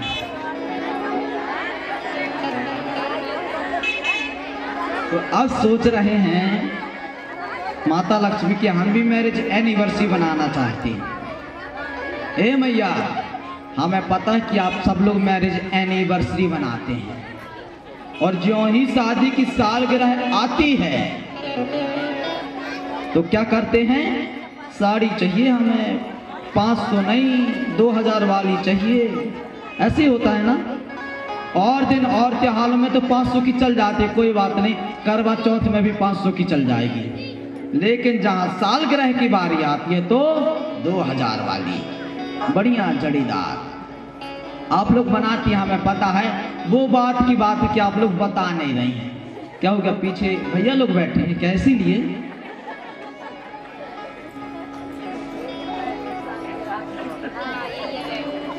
आपको पता है कटनी से यहाँ पास आए हुए हैं कथा श्रवण करने के लिए। आज प्रसन्नता होती है कि बाहर के श्रोताओं घर से हमारा पंडाल भरा हुआ है। कटनी से आए हैं शंकर भैया, उनके साधु भाई भी आए हैं, तो पता है शंकर भैया मैरिज एनिवर्सरी आज बना करके आए और उन्होंने ही बताया था कि हम अभी 2000 की साड़ी दिला कर भी आए हैं। तब हमें अनुभव हुआ कि ओहो तो साड़ी भी देनी पड़ती है। अच्छा तो एक बात समझ में नहीं आ रही, तो क्या आपको बस साड़ी चाहिए होती है कि भैया लोग भी जिद में आते हैं कि हमें भी कोट पैंट चाहिए, हाँ क्या तो नहीं, हमारी शौक पूरी मैया। अब तो महाराज कहते हैं माता लक्ष्मी कि हम भी मनाना चाहते हैं सालगिरह, हम भी तो उत्सव बनाएं, हमें भी जिज्ञासा होती है उत्सव बनाने की, यादगार की। तो भगवान ने कहा एक काम करें देवी जी, क्या चल रहा है, समुद्र मंथन चल रहा है, तो वहां से आप मंथन के बीच में प्रागट्य हों। तो जब आप प्रागट्य होंगी वो आपका हो जाएगा क्या, जन्मदिन, वो आपका अवतरण दिवस माना जाएगा। और फिर आप वरमाला लेके प्रागट्य होना, फिर सब कुछ चयन करते करते करते करते वह वरमाला आप हमें डाल देना। और जब आप वह वरमाला हमें डाल देना तो वह आपका हो जाएगा विवाह। तो फिर उसी डेट उसी दिन को हम क्या बनाया करेंगे, मैरिज एनी। हाँ, माता लक्ष्मी कहती हैं ठीक है। अब तो महाराज यहाँ मंथन में क्या होता है, माता लक्ष्मी वरमाला लेके प्रागट्य होती हैं। सभी ने देखा ओ हो देवी प्रागट्य हुई है, ये जिसे चाहें वही इनका वर बनेगा। वरमाला लिए लिए आती हैं और यहाँ पास वरमाला किसे डाल देती हैं, विष्णु भगवान को। यहाँ पास विष्णु भगवान का विवाह लक्ष्मी मैया से होता है। बोलिए लक्ष्मी नारायण भगवान की। अब तो महाराज यहाँ पास विवाह हुआ। अब फिर से मंथन पुनः हुआ तो अब धर्मंत्री भगवान अमृत का कलश लेकर प्रकट होते हैं। और जो ही अमृत का कलश लेकर प्रकट हुए कि दे झपट्टा मारकर दैत्य अमृत का कलश लेकर के भाग गए। अब जो ही भागे तो देवता तो बेचारे सीधे साधे देवता कहते अरे लेकर के भाग गया भाग गया भाग गया। देवता परेशान होकर प्रभु पास जाते, कहते प्रभु मेहनत तो हमने भी की थी, लेकिन दैत्य देखो कैसा धोखा दे करके चले गए। एक बात बतलाएं, जो दूसरे का धन लेकर के भागे, जो दूसरे की खुशियां लेकर के भागे, जो दूसरे का चैन लेकर के भागे, वो कौन, दैत्य। क्योंकि यहां पास भी दैत्यों ने ही अमृत लेकर के भागा था, तो इसलिए ना किसी की खुशियां, ना किसी का चैन, ना किसी का धन छीनना नहीं है, वरना हम भी राक्षस की प्रवृत्ति पे आ जाते हैं। अब तो महाराज जब इस तरह हुआ तो क्या करते हैं, भगवान कहते हैं आप चिंता ना करें, हम सब ठीक कर देंगे। यहाँ पास भगवान ने मोहिनी अवतार लिया। कौन सा अवतार, मोहिनी। बोलिए मोहिनी भगवान की। यहाँ पास भगवान ने मोहिनी अवतार लिया और बढ़िया छैल छबीली सुंदर कन्या का वेश धारण करके दैत्यों के करीब से गुजरते हैं। और ज्यों ही दैत्यों के करीब से गुजरते हैं, ए मैया इस तरफ देखो ना आप लोग, क्या हो गया, कुछ सखियां आ गई क्या आप लोगों की, तुरंत उस तरफ देखती हैं आप लोग। हमें सब पता है, प्रतिदिन कहते हैं कि पर्दा लगवाना है, अब किसी दिन लगवाई आ जाएंगे हम पर्दा, रोज उस तरफ रोज उस तरफ, इस तरफ भी देख लिया करो ना। बताइए हम कथा कर रहे हैं, संत भगवान का आगमन हुआ, पता है संत भगवान का दर्शन करने मात्र से ही हमारे कलमश नष्ट हो जाते हैं। तो संत भगवान का दर्शन करिए, कथा श्रवण करिए, बातें तो बाद में भी हो जाएंगी, चिंता मत करिए। हम ना 6:30 बजे से लेकर के 7 बजे तक आपको ऐड दे देंगे। किसका, बात करने का। यह भी चल रहा है ना, प्रसंग चल रहा है, तो प्रसंग को ध्यान लगाकर सुनना है। अच्छा, कभी घर में सीरियल आता है टीवी में, तो जब तक सीरियल आता तब तक कैसे बिल्कुल शांत होकर कैसे देखते रहते टीवी। हो पलके तक नहीं मारती महाराज, पलके भी नहीं झुकती। फिर तो अगर बच्चा कहेगा मम्मी दूध रोटी दे दो, बाद में ऐड आने तो फिर देंगे ऐड में। और जब तक ऐड नहीं आता तब तक देखते हैं, है ना। तो जब तक यहाँ का ऐड नहीं आएगा तब तक आपको यहीं देखना है। हम भी आपको तभी बात करने को देंगे जब हम ऐड देंगे, ठीक है। तो क्या बोलना पड़ेगा, हाथ उठा करके, बांके बिहारी लाल की। मोहिनी भगवान ने अवतार लिया। दैत्यों ने कहा कि प्रभु हम अमृत तो छुड़ा कर ले आए हैं, अब इसका क्या किया जाए। उसी समय मोहिनी भगवान वहां से निकले। दैत्य ने कहा वो कितनी सुंदर कन्या है, क्या स्वरूप है इसका। कहा देवी आप कौन। मोहिनी भगवान ने कहा हम जो हैं तो हैं, आपको इससे क्या मतलब, आप कौन, हु आर यू, आप कौन हैं। दैत्यों ने कहा हम निकश्यप जी के पुत्र हैं। कहा ओहो तो आप उनके पुत्र हैं। फिर कहा कि आप कहाँ जा रही हैं। मोहिनी भगवान ने कहा आपके ये हाथ पे क्या है। दैत्यों ने कहा ये अमृत है, मंथन करके लाए हैं। देवी आप इसे अपने हाथों से हमें बांट दीजिए ना, क्योंकि हम आपस में झगड़ा कर रहे हैं। अब तो महाराज मोहिनी भगवान ने कहा, थोड़ा वैराग्य दिखाया। भगवान ने कहा कि अच्छा तुम लोगों की इतनी भी बुद्धि नहीं है, इतनी अनमोल चीज जो आप मंथन करके लाए हुए हैं वो आप किसी अनजान स्त्री को पकड़ा रहे हैं। अब तो दैत्यों को और विश्वास हो गया। दैत्यों ने कहा कि आप बांट दीजिए, आप पे हमें विश्वास है। उतने में ही देवता भी आ गए। भगवान ने कहा ये कौन है। कहा ये हमारे भाई ही हैं, देव कहलाते हैं। तो धन्वंतरी भगवान भी वहां पास पहुंचे। अब इतने में मोहिनी भगवान ने दैत्यों से कहा कि सुनो ये जो अमृत है इसमें ऊपर ऊपर पानी पानी दिख रहा है और नीचे नीचे क्या दिख रहा है, गाढ़ा गाढ़ा। ये जो पानी पानी है ये हम देवों को पिला देते हैं और जब गाढ़ा गाढ़ा आएगा तो हम आप लोगों को पिला देंगे। कहा ठीक है। अब तो महाराज दो पंक्तियां लग गई, एक में देव एक में दानव। दैत्य बैठे। अब भगवान ने देवों को अमृत पिलाना प्रारंभ किया। पिलाते पिलाते पिलाते एक दैत्य देव का भेष धारण करके सूर्य और चंद्रमा के बीच में आकर बैठ गया। भगवान ने धोखे से उसे भी अमृत पिला दिया। इतने में सूर्य और चंद्रमा ने इशारा किया, प्रभु ये देव नहीं है, ये दैत्य है। दैत्य तुरंत उठ करके भागा। प्रभु ने अपना चक्र प्रकट किया और उस दैत्य का सर से धड़ अलग कर दिया। अब जब वह दैत्य दो भागों में बटा, अमृत तो पी चुका था, अमर तो हो ही चुका था। जब दो भागों में बटा तो वो दो रूप से जाने लगा। किस किस रूप से, राहु और केतु। ये वही है जिसने अमृत का पान कर लिया था देवों में की लाइन पे बैठ करके। भगवान ने उसे दो भाग में करके अंतर्धान हो गए। अब तो कहते हैं महाराज सारे दैत्य, अरे वो कहाँ गई कहाँ गई कहाँ गई, वो देवी कहाँ गई।